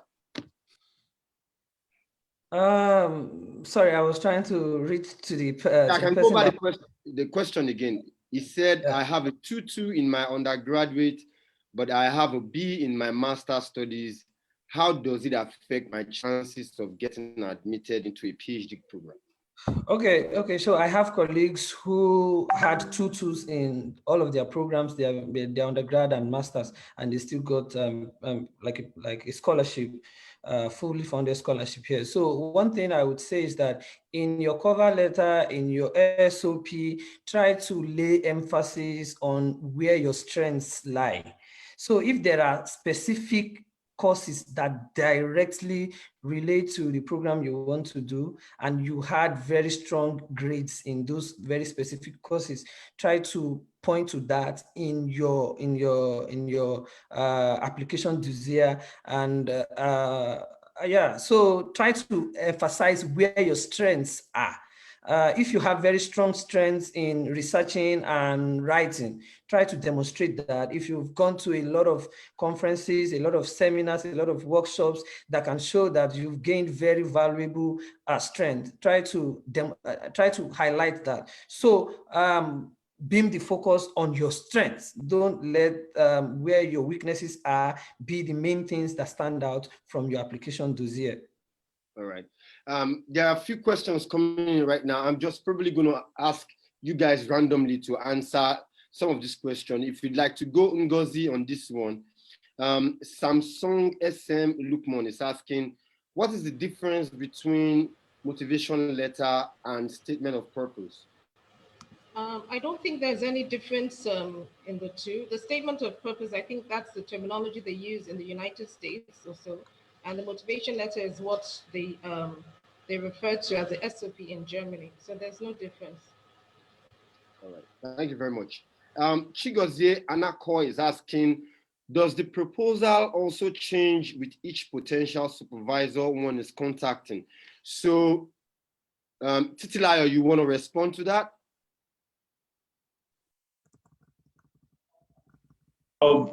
Yes, but I'll be careful enough to say that by the time your proposal is changing, I believe it should be at the discretion of your potential supervisor when he or she has started, responding to you. But yes, it could change. It could change. Yeah. All right, thank you. I think I'll take one more question from Kole Udutola and Esther. If you'd like to respond, that'll be fine. How do you seek funding for a PhD program? I think we've discussed that. are there institutions that provide funding for Africans? I think we've already talked about this. But Esther, if you want to respond to this question, it would be great. Okay, just like we have discussed earlier, for a doctorate program, many of the doctoral students are being integrated in. When you are into the program, you can always search for other funding, basically at the level, faculty level, the university. Then we also have some organizations too. Thank you. All right, Tolu, I'm not sure, I can't really. Can someone else quickly respond to that, like in 20 seconds, if someone else wants to respond to that? I didn't get what you said properly. I'm not sure the viewers will also be getting your point. If someone wants to respond, and then we'll wrap up the program. Okay. Okay, Daniel, go ahead. Oh, okay. The question again? I think funding. It's, yeah. How do you seek funding for a PhD program? Are there institutions that provide fundings for Africans? Definitely there are institutions here that provide funding.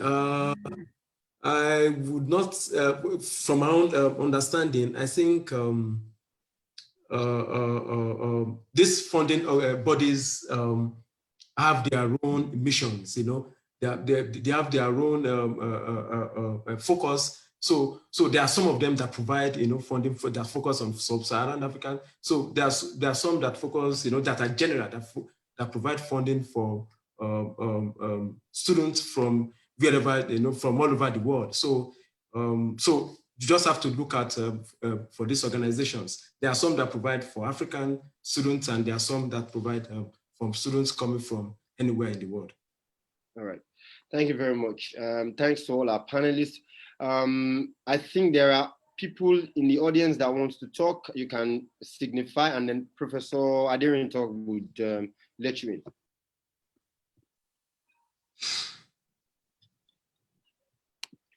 Are you there, Professor Aderinto? Are you there? I'm here. I'm just waiting to see if anyone would like to talk. Basically, they raise their hand, then I give them the authorization to talk. Well, right now, I don't think anyone is willing to contribute. But let's see the Facebook post, and let's see if we have questions from Facebook. I don't think we have any questions from Facebook. No one is raising their hands to talk. I mean, I think you can go ahead and wrap this up, and we don't mind. Right. Oh, okay, we have one person. Sorry, one person. Please unmute, Stephen, unmute, and go ahead and make your contribution. Yeah, my name is Stephen Oshulaja. I just got wind of LSA recently from a friend. He's also a member, and I can say this has been a great eye-opener. And at some point, it was as if, oh my, going for a PhD funding is a lot of work. And and it is, but for the fact that you've been able to do that, others, people, someone like me should be able to do it. And thank you for your time. It's really very good eye-opening session. Last question will be, those LSA provide opportunities for mentorship or maybe like guidance for people like me that have lost touch with academics but would still like to do their PhD? I don't know if there's anything like that. Thank you so much. Prof, do you want to respond to that question, Prof? Okay, yeah. Basically, that's one of the things we do. Actually, we have a lot of members who are non-academics for now, and who are interested in some academic dimensions to what they're doing. Then we have a lot of non-academics who have been out of their masters or bachelors for a long time. And that is why we have the annual LSA conference in Lagos. And during this conference, a lot of people who are non-academics attend the conference to get back, if you like, in shape. And in this way, they could, network, start experimenting with academic paper presentation. Some of them are actually familiar with how to make public presentations because they are in NGOs, they're in corporate organizations that require presentation. However, they are trying to make a transition from a popular presentation to an academic presentation. And this transition is not always difficult if you are willing to learn. So the LSA, through the conference and platforms like these, is able to provide the opportunity for non-academics, two categories of non-academics. One, non-academics who are willing to make a transition into academics. And the second category are actually non-academics who are happy doing exactly what they're doing, but they would like to have some engagement with academics. And this will apply to what non-academics are doing. So the question is not one way. The process is not one way. Even we academics, we discover that a lot of knowledge production takes place in the non-academic world. And it's very fundamental for us to be able to make this connection and synergy. So that's the way I would put it. But of course, you have our email address. Get on our listserv, and join us on LSA Facebook page, and you'll be able to stay in touch with LSA. I think we have another question. Let's let him let's let him talk. Yeah, I thank you, Professor Aderinto, for your answer. I think we have one other question, and the person is asking. I'm not sure what this question is anymore. Let me just run through. Well, it's from Cecilia Adebisoye Anako. She says, I'm currently applying to a PhD called that draws from what I researched for my master thesis. I wish I could get some help. The deadline is November 1st. I think she's looking for help though. If anyone is available, it will be good to help her. I think one other one, there's another question that I can't find right now.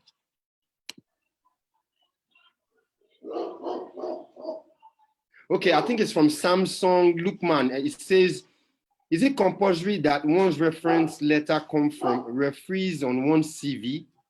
So anyone can respond to that. Anybody can respond to this.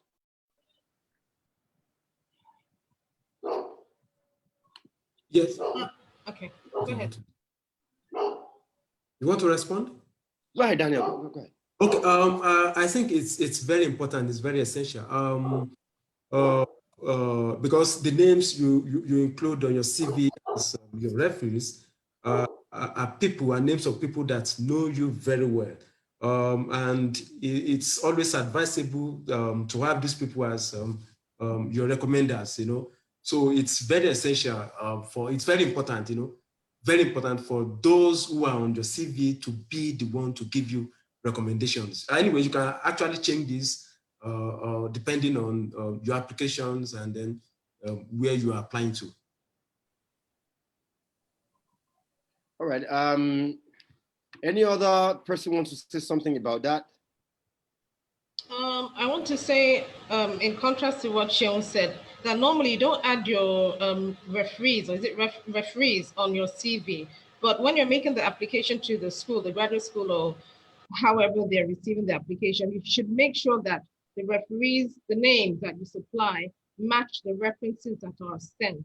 If there's any need for you to change it, you have to revert to them and have it changed on their portal or whatever. So they must match.